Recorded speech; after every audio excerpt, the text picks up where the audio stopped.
Halo guys, kembali lagi di InfoSpot 29.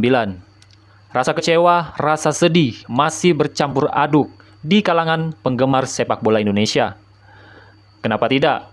Karena timnas kebanggaan masyarakat Indonesia harus menelan pahit gagal ke Piala Dunia 2026 setelah kalah di ronde 4 melawan Arab Saudi dan juga Irak. Siapakah yang harus disalahkan di momen krusial ini? Langsung saja kita bahas.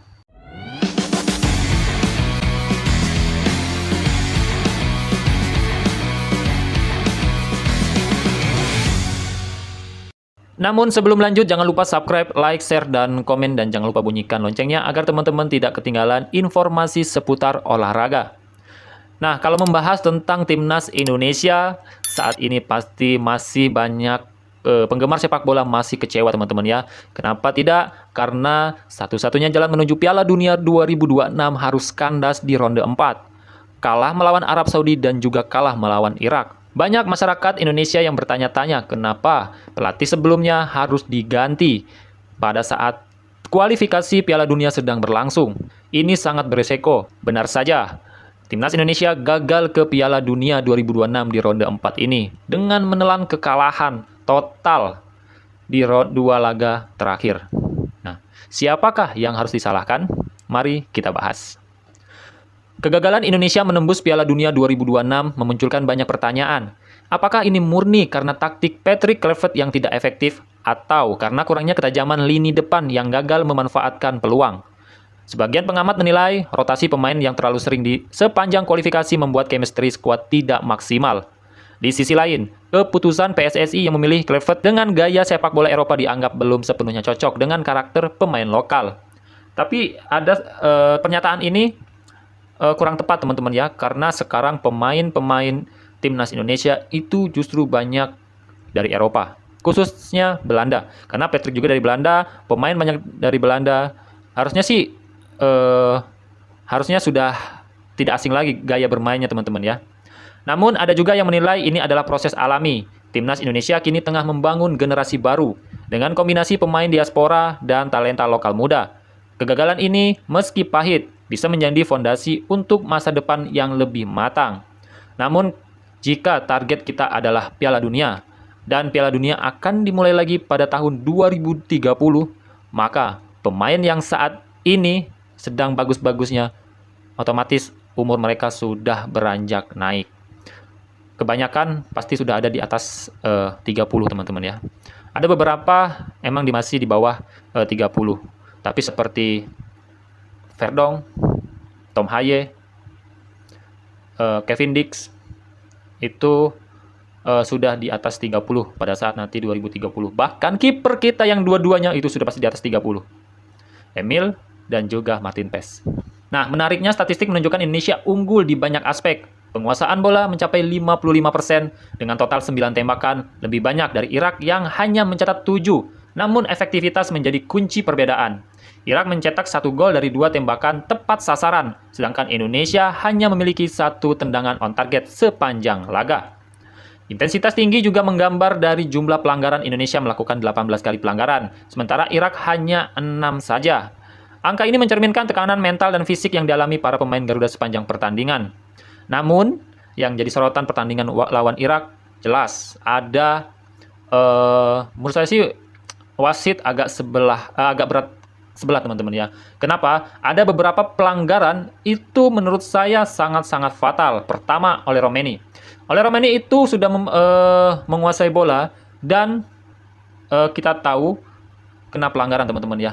Dan posisi oleh Romeni itu sudah kalau tidak kena pelanggaran itu 99% on target. Namun, pelanggaran itu hanya mendapatkan kartu kuning. Dan seharusnya itu kartu merah teman-teman. Karena di posisi di belakang itu tidak ada lagi pemain Irak, hanya tinggal kiper saja. Ya, karena jelas peraturan sepak bola itu jika ada pelanggaran dan di paling terakhir itu kartu merah. Kecuali di belakangnya itu masih ada pemain Irak, itu kartu kuning. Dan yang kedua, yang harusnya kita bisa memanfaatkan tendangan penalti, namun tidak. Kevin Dix itu jelas ada pelanggaran di kotak penalti teman-teman. Namun wasit tidak mengecek VAR. Berbeda dengan wasit yang memimpin Indonesia lawan Arab Saudi. Itu jelas.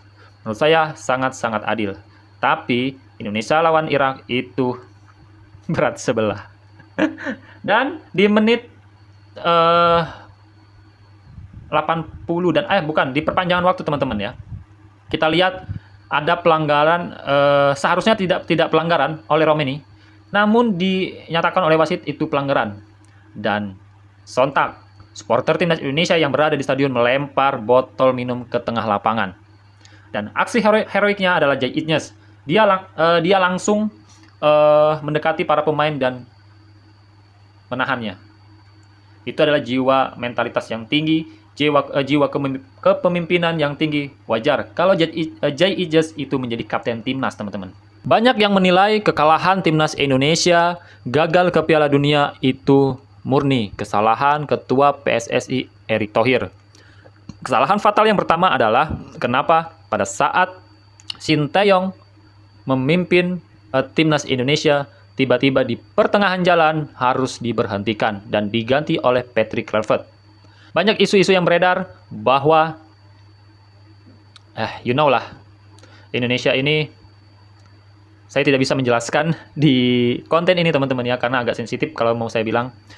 Namun yang ingin saya tegaskan adalah kenapa Pak Erick Thohir langsung menggantikan pelatih Sinteyong dengan alasan yang menurut saya sih kurang jelas ya. Kalah melawan China itu masih bisa dimaafkan karena masih ada laga-laga selanjutnya yang membuat timnas Indonesia masih bisa melaju ke Piala Dunia 2026. Tapi kalau kita perbandingan kepelatihan Sinteyong dan juga Patrick Kluivert itu sangat berbeda jauh teman-teman ya. Yang tadi Sinteyong menggunakan taktik bola-bola pendek dan sistem bertahan yang benar-benar bertahan, karena kita tahu timnas Indonesia itu kalau jika ada serangan balik itu kelemahannya. Kita bisa kewalahan di lini belakang. Dan gaya Patrick Kluivert adalah long ball. Kita perhatikan gaya bermain Patrick ya teman-teman ya. Gaya bermain Patrick adalah long ball. Kita lihat emang gaya-gaya Eropa itu long ball. Tapi jika ada serangan balik, itu yang membuat timnas Indonesia tidak bisa bertahan. Itulah kenapa Sinteyong selalu pertama naturalisasi itu kebanyakan back. Itulah alasan kenapa Sinteyong mencari pemain naturalisasi back. Nah, dari pertama naturalisasi Sinteyong mencari striker itu oleh Romeni. Dan setelah oleh Romeni itu sah menjadi pemain timnas, Sinteyong sudah tidak lagi memimpin timnas teman-teman ya. Sangat disayangkan rencana taktik yang sudah dibangun dari nol harus direset ulang oleh pelatih Patrick Kluivert. Jadi gaya bermainnya berbeda lagi teman-teman. Jujur saya juga kecewa karena timnas Indonesia kalah 2 laga dalam ronde 4. Ya, kita lihat saja ke depannya bagaimana. Apakah timnas Indonesia 2030 bisa melaju ke Piala Dunia? Kita tunggu aja nanti. Kita tunggu aja nanti di 2030. Sampai di sini dulu videonya. Sampai di sini dulu informasi seputar olahraga. Salam olahraga.